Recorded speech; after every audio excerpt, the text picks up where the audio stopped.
Hey guys, today I'm going to give some ideas and things I would enjoy seeing in the future of BRM. By the way, by no means do I have experience in game development or anything like that. These are simply things I wanted to chat about because I think it would be nice to display some cool ideas.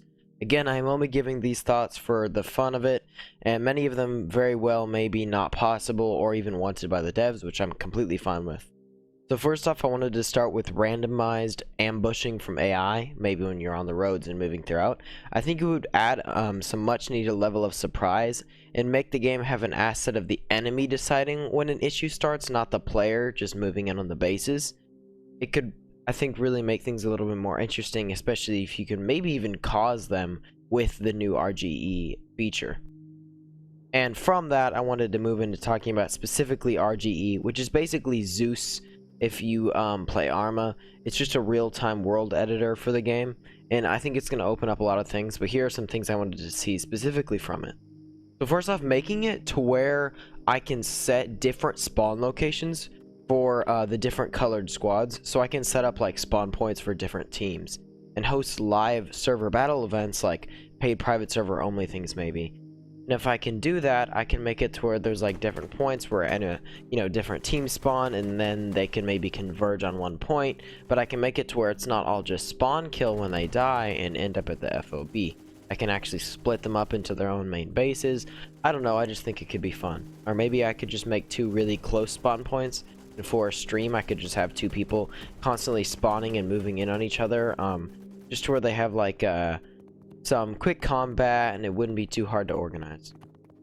Now everything else with RGE, I think they're probably already working on. That was the one unique thing that maybe I thought, well, maybe no one's really mentioned this. There's other things that are obvious, like maybe being able to move things around or set things up to activate, like all the basic things, but that's just something I wanted to point out that might be cool that I haven't heard of yet. But now I'm going to move on to something else.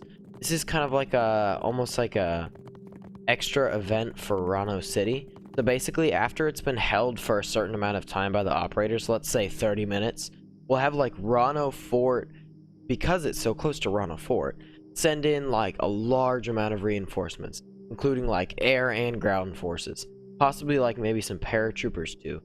As a base being near to the most powerful fort in the game, I think it might make sense. And next, under the scenario that an operator begins to attack a base and fails, the amount of AI could maybe go up slightly due to the enemies, the AI reinforcing. I think this would make sense because naturally, if you have an attack attempt on a specific place, you're going to want to see that you improve that place so that if it's attacked again, it'll be well defended and better defended. So maybe if like the AI increased by having, I don't know, one more Humvee or a few more infantry people, it might make sense that the AI, under the circumstance that you fail to capture the base, up it a little bit until you completely capture it over, and then it would reset.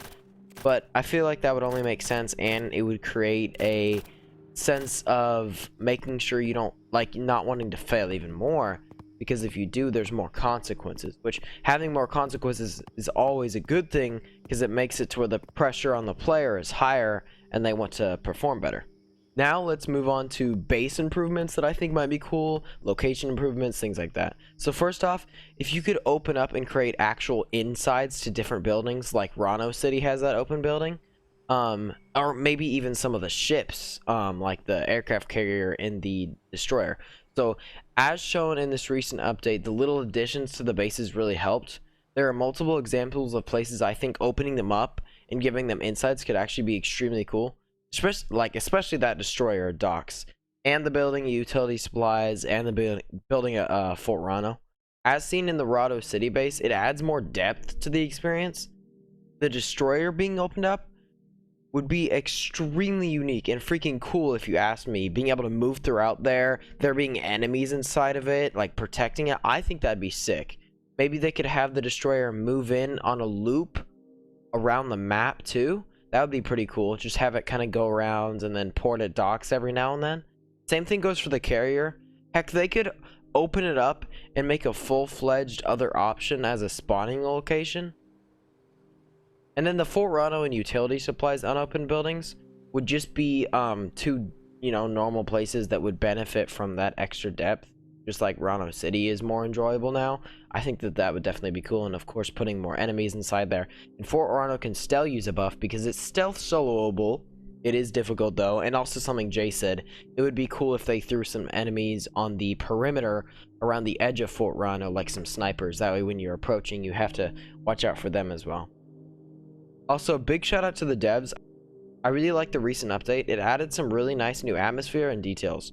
Hopefully we can see new gameplay styled features soon. That's it. I hope you found this interesting. If you enjoy the content, possibly consider subscribing. But as usual, that is up to you. See y'all in the next one.